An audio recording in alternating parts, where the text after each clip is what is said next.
Good morning. Good morning. Yes. Sir, ano palang name niyo, sir? Ako si Alan Osana. Yes. Tapos, sir, anong background po ninyo? Dito na kayo Ah, nag-join sa iFed. Dati akong seaman for 29 years. Wow. Okay. Nag-umpisa ako noong 1991. Tagal na. Oo. Pero tumigil ako nung 2018. Okay. Kasi si Mrs. si Upline Mariel Osana, nag-umpisa siya nung later part ng 2017 I think. Okay. Okay. Tapos, um, ba't kayo, sir, nag-iFern pa? Dati, seaman naman kayo. Oo, Maganda naman ang income. maganda ang income. So, yun. Ah, Kasi una-una dati, napaka-negative ko dito sa business na 'to. Kasi alam mo naman sa barko pagka napag-usapan yung yung sinabing networking, ang negative talaga ang connotation ng mga seaman sa pagdating sa networking.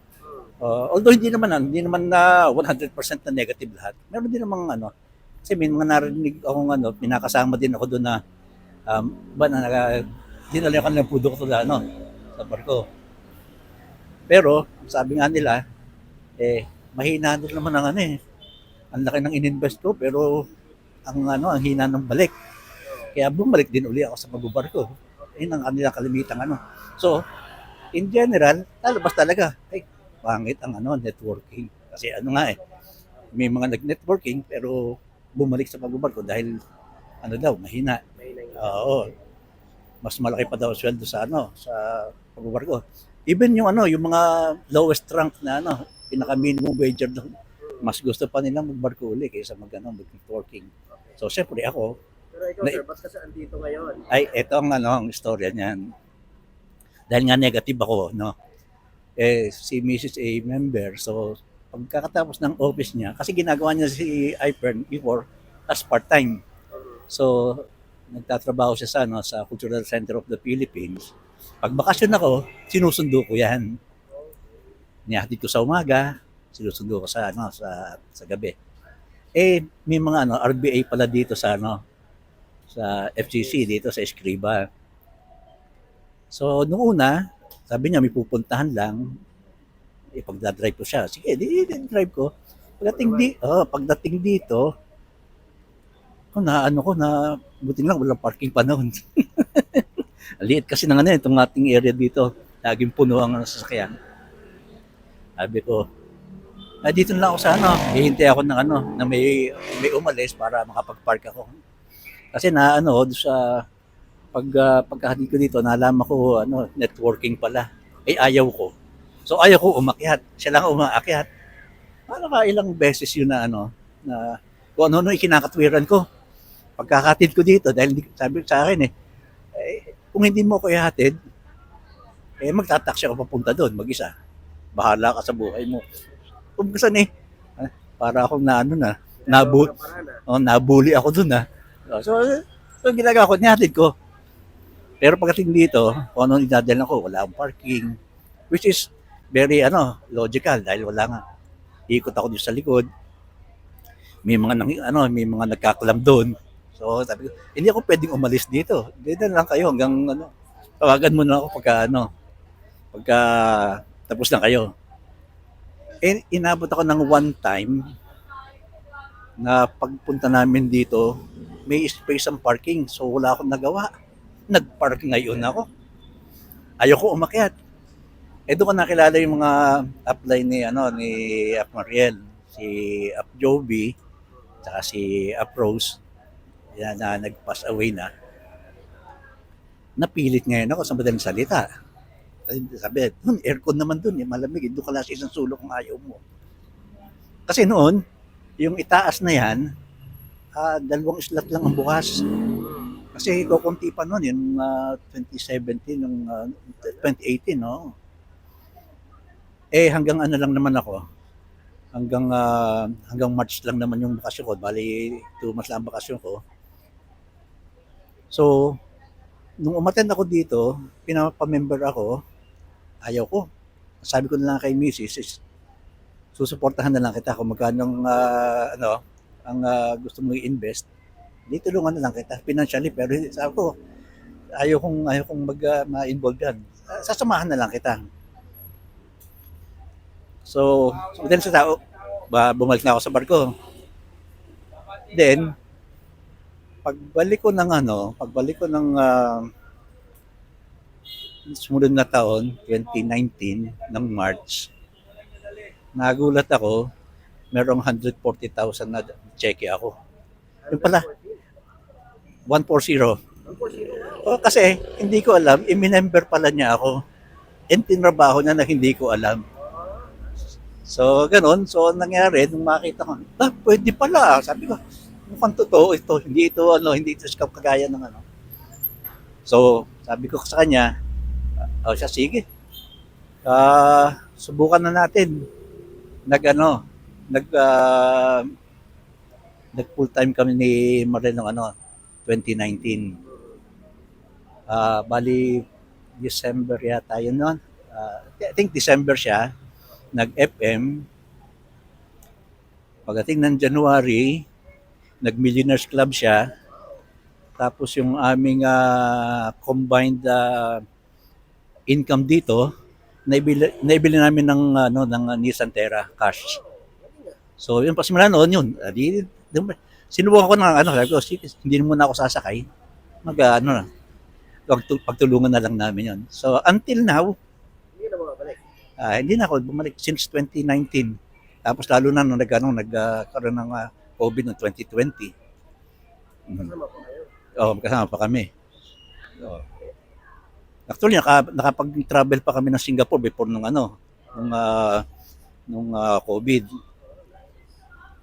Dahil yung iba sa health, ito naman sa health, siyempre, patronize your own product. So, regular na ako umiinom ng Power Trio natin.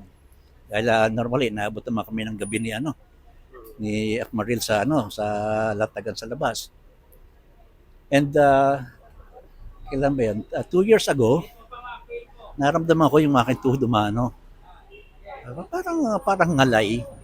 Then, nahihirapan akong i-bend. So, sabi ko, baka kailangan dagdagan ko ang dosage ko ng Power Trio. Walang nangyari. Kahit sabi ko, double. Kasi dati, isa lang sa umaga, isa sa gabi kami, no? So, ginawa namin ang Perndy ko noon, ginawa kong 2 sa umaga, active isa. May vitamin C pa nga ako noon eh. Tapos sa gabi naman, 2 Perndy, 1 Milka para masarap ang tulog, di ba? Totoo naman. Talagang pahingang-pahingang pakiramdam ko pagka sa gabi nakatake ako ng 2. And ang nangyari kasi, nung 2 years na ago, nung yung father-in-law ko ay nag-pass away, napansin ko nung diba may vigil yan, no? So pagka kami nagdadasal, dati nakakaupo ako sa stool dahil siyempre yung kapatid niya nasa States. So sa Zoom, ako. Nahihirapan na akong mag-event yung paa. So after nung funeral, lalo gumrabe, hindi na ako makalakad. Nakatungkod na actually ako eh. Tapos kung sasakay ako, buti lang yung sasakyan, automatic. So isang paa lang yung kanan. Kaya nakapag-drive pa ako. Although, talagang binubuhat ko yung aking yung kalimang paa para lang makasakay. And then, yun nga, sabi ko, hindi ko na kaya, pati-check up ko. Then doon na nakita na talagang may osteo na ako. Actually, may spurs na eh. Yung spurs, ibig sabihin, yung buto ko sa tuhod, nagkiskisa na, so nagasgas. So, ang natural repair ng body natin dyan is i-rebuild yung bone. Dahil may gasgas na siya, kumbaga parang kang nag-plaster ng simento, hindi mo na makukuha ang plat yan. May bukol na. Yun ang tinatawag na spars. Na pag nasayadan mo rin, very sensitive na yon. So, ayun ang naging kaso ko. So, anong ininom niyo po? Nung yun, uminom na ako ng ng Fernplex. Pero ang ano, pagkakamali ko nun, isa lang iniinom ko nun. Ano po yung tamang doses na dapat inumin? So, ang nangyari, pag inom ko nung Fernplex, dahil sabi, masakit na, hindi ko na ah, bali, ito, nagkaroon ako ng injection ng cellular matrix na tinatawag. So, tinanggal yung kasi namanas yung buong ko, yung buong left leg ko.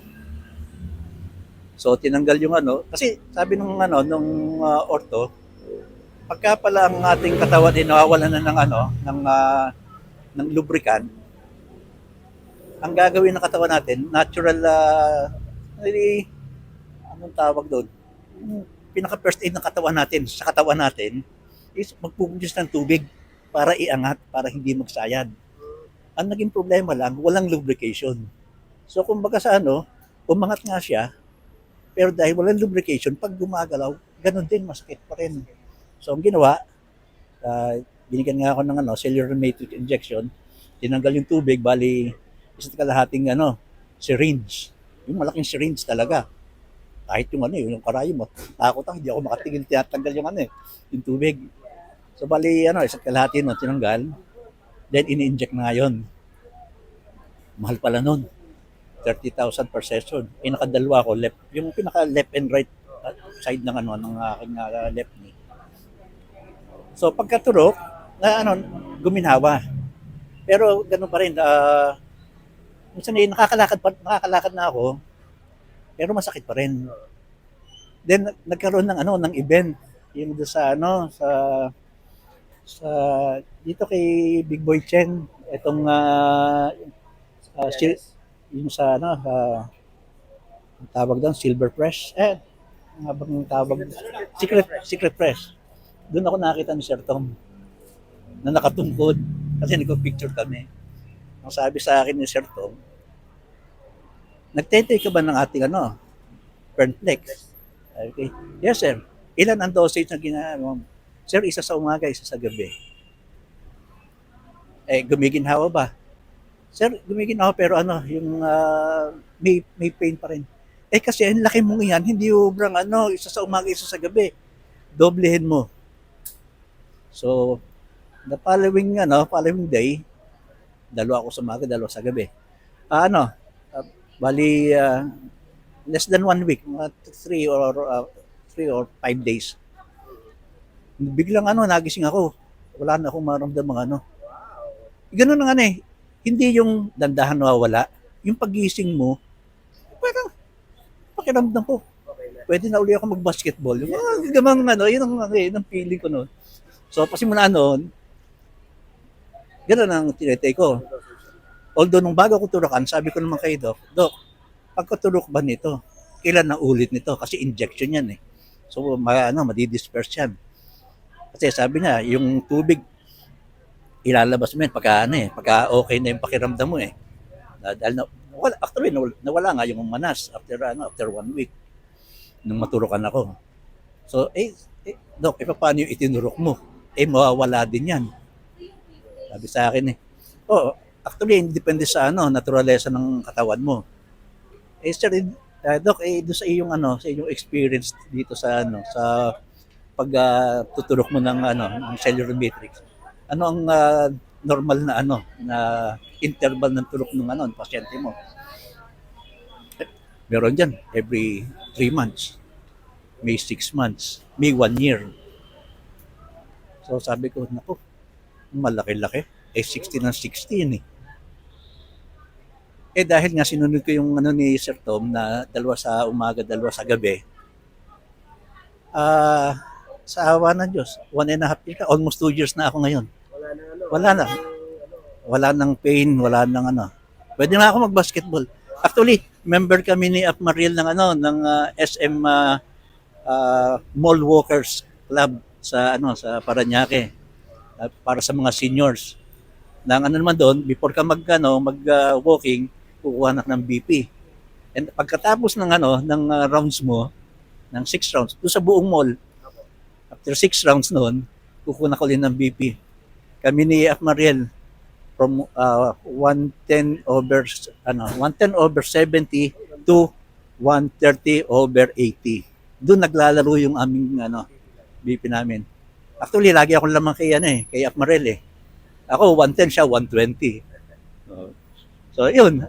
So, talagang sa produkto, masasabi ko talaga, world class yung produkto natin. Dati may nung nasa barko ako, meron akong hypertension ako.